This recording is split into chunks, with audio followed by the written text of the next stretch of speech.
What's going on? It's Tommy, and making this very impromptu video right now.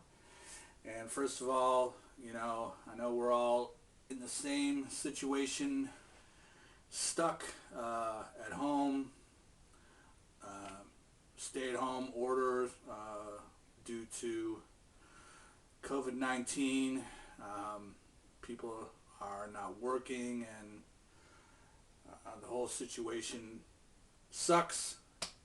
We all know that, but please do what the authorities are saying. Stay at home, and hopefully this whole thing will be over sooner rather than later, obviously, and most importantly, people stop getting sick and obviously stop dying.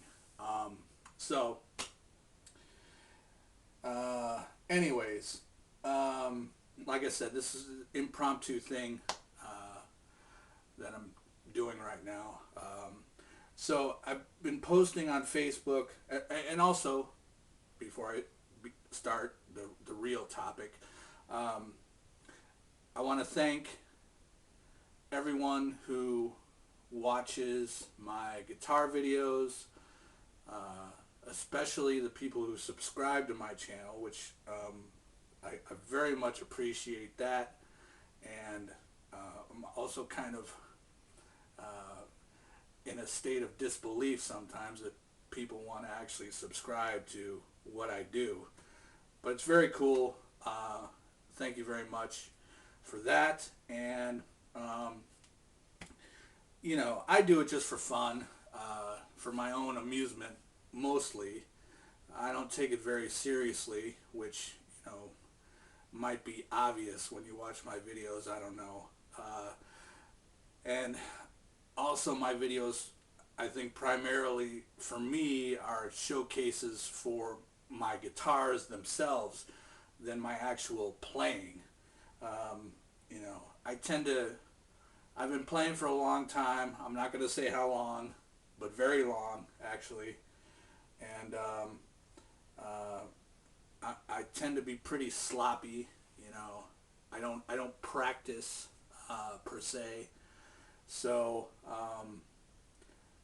anyways, I thank everybody for watching my guitar videos. Appreciate it.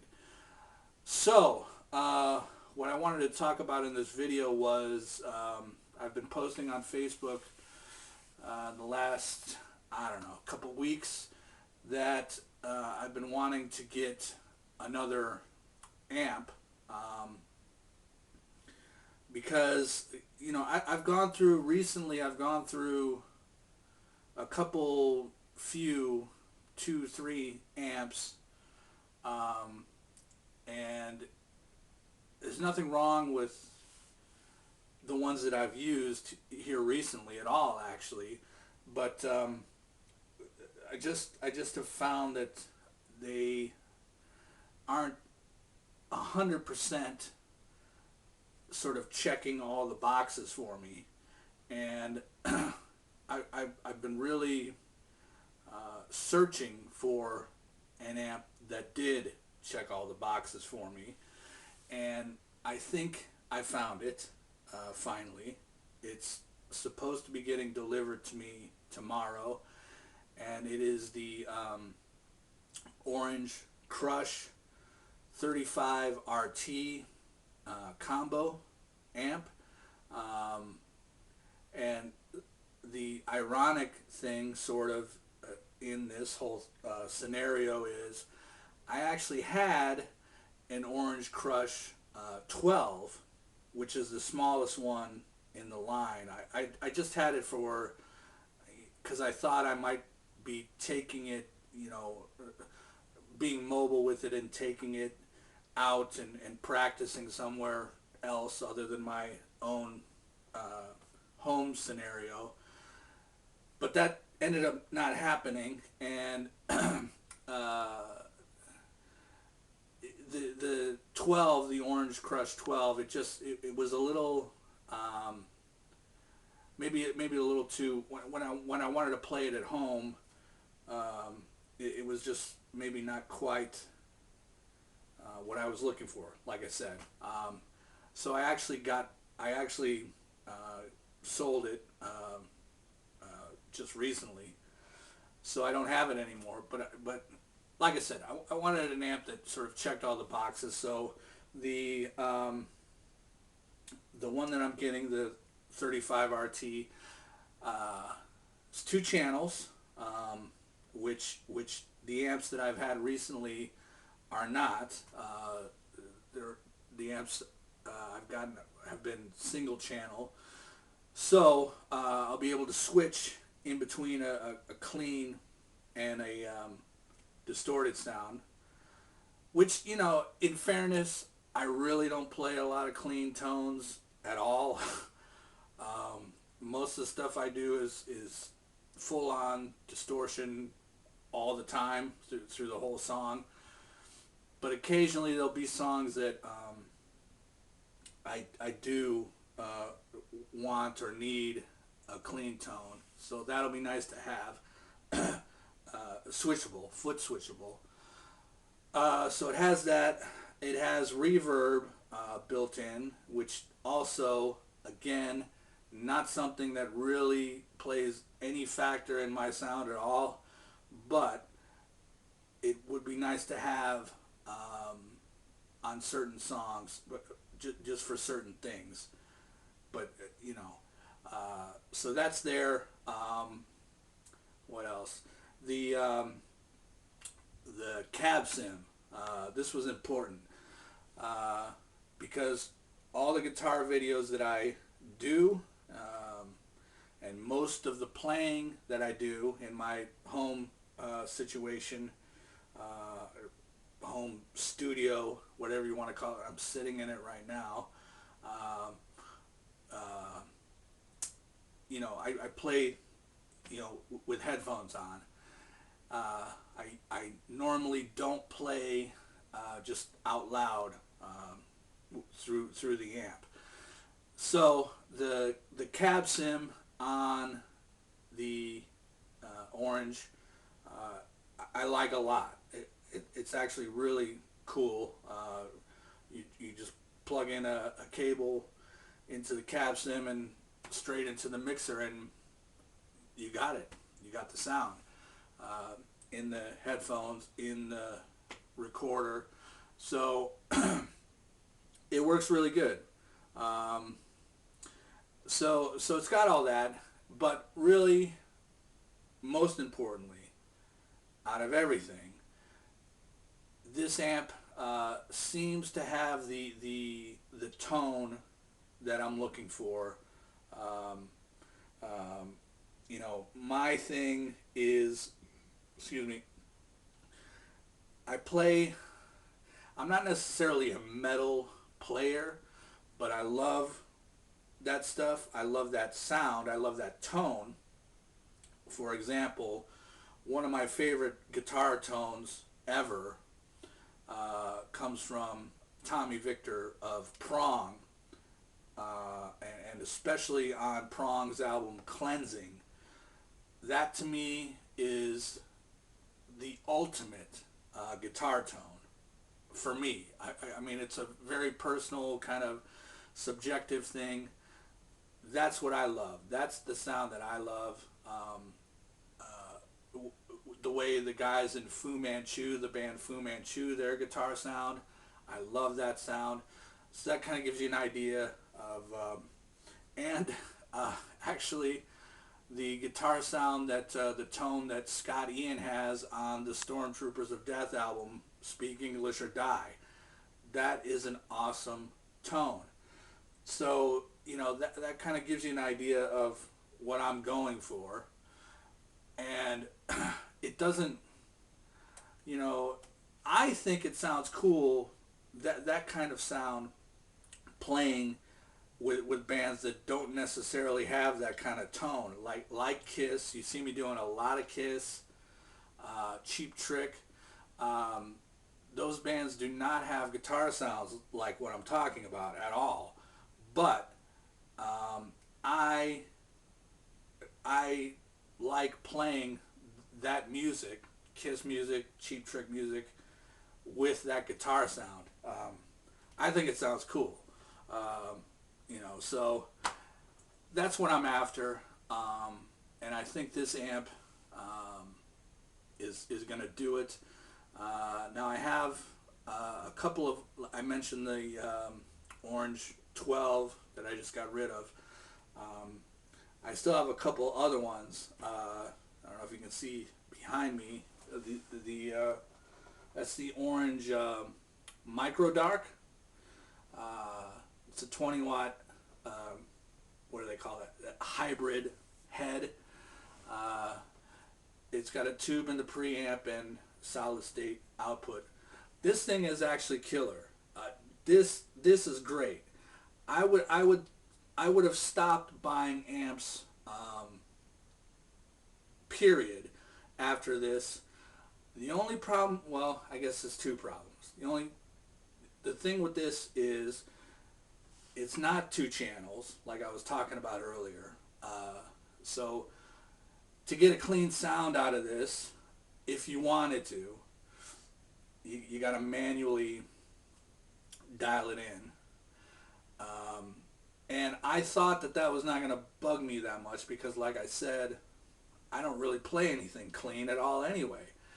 But as time has gone on, I kind of, missed having the ability to switch channels between a clean channel and a distorted channel. Can't do that with this. It's not possible. So that's a drawback to this. The other thing is it has the cab sim that I was just talking about, but you have to. Right now, it's plugged in to. I keep pointing. I can't see where I'm pointing. It's behind me. Right now, it's plugged into Randall 2x12, which is directly. I don't think you can see it, but it's plugged directly into the 2x12 cabinet. To use the cab sim, you have to unplug the speaker cabinet. Otherwise, the cab sim is going, but the sound is also coming out of the speaker cabinet at the same time. And to me, that's a drag to have to, take a cable out, put a cable back in every time. That's kind of annoying. So on the Orange, the one that I'm getting tomorrow, when you plug into the cab sim, it automatically cuts the speaker output off. So that's cool. So, but otherwise, this thing I would take with me. I would play a gig with that thing. It's that loud. It sounds awesome. It really does. It just doesn't quite work for me at home here in the studio because it's kind of too loud, and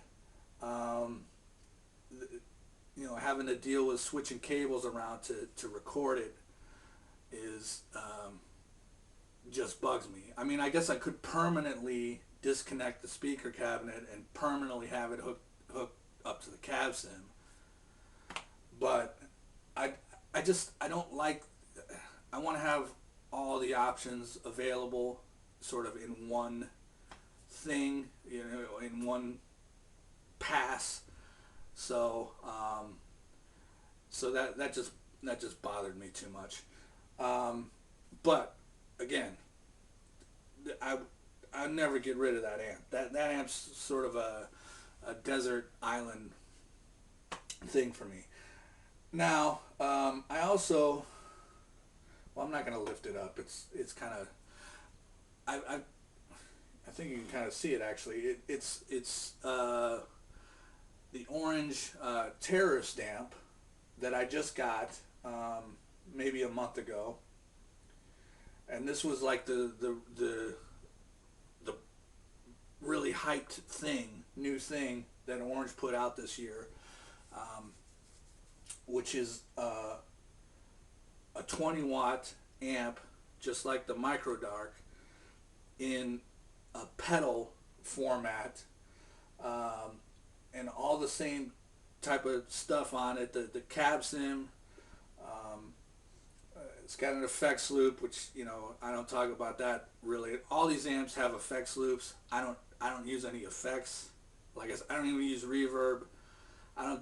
But if you want to screw around with all that, it's got that. Um,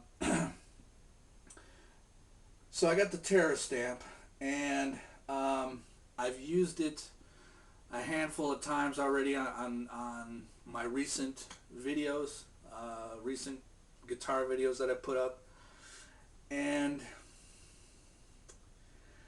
I'm not really that into the way the cab sim sounds. I've tried to redial the shape control, the gain on it to try and zero in onto something more like I was talking about, the tone I was talking about before, and it's just not quite doing it. It sounds like a little too fuzzy to me. Excuse me. So it's still cool. It's a good idea. It's actually pretty well designed and executed and everything, but the sound of it just isn't really quite for me. So that's the reason why I had to search out for another amp to hopefully be the final solution to everything that I want to do. And so the Terrastamp really, I guess, is going to be relegated to sort of a backup situation, an emergency situation kind of thing. I think I'm going to just stop using it altogether once I get the new amp, the 35, set up. So, no no harm, no foul. It's not bad. It really isn't. It just didn't quite achieve what I was hoping for. Other than that, I mentioned the Randall cabinet that the MicroDark is plugged into. I don't know if you can see the head that the MicroDark is sitting on. It's a Randall RG, what is it? RG1003H, I think, head. Unfortunately, the Randall head stopped working properly a while ago. I liked it a lot. Attempted to get it fixed, and seemed like it was fixed for maybe about 2 weeks, and then it started it started going bad again. So unfortunately, the Randall head is just kind of more or less a piece of furniture now. I'm gonna get rid of it. I gotta figure out something to do with it, because I'm gonna move it out of here basically and put the new Orange where the Randall head is sitting right now, on top of the 2x12. So that's kind of it, I guess. That's I just wanted to talk about the amps for a little bit, and you know, I've attempted similar videos about my guitars. I tend to ramble a lot and babble, especially when I'm talking about my guitars. So, you know, I kind of scrapped the first versions of me talking about my guitars, but maybe I'll try those again. I do have a couple of guitars that people seem pretty interested in, especially the Paul Stanley guitar, the Sparkle one. That one gets a lot of comments, as you might imagine, and also another Kiss related guitar that I have, the pink Jackson Rhodes, which is very much similar to something that the infamous Vinnie Vincent played when he was in Kiss. So, you know, I've got other cool guitars. You know, I've got the Hamer Standard, the Rick Nielsen guitar.